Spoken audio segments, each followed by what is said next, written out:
To find the value of the limit, we first need to consider what is happening to our function as x approaches infinity. So we'll have infinity times the sine of 1 over infinity. This will be the equivalent of infinity times the sine of 0. That 1 over infinity is going to be approaching 0.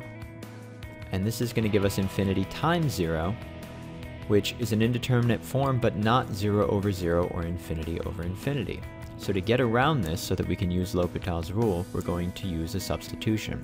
We're going to say that n is the same thing as 1 over x.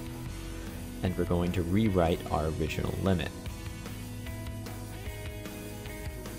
So in this case, if our limit had x going to infinity, our limit will now have n approaching 0, because that's what n will do as x approaches infinity.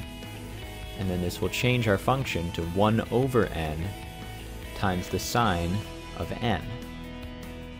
And we can rewrite this as the limit as n approaches 0 from the positive direction of the sine of n over n. And now if we substitute in our limit, in this case we're going to 0, we end up with 0 over 0, which is an indeterminate form that allows us to use L'Hopital's rule.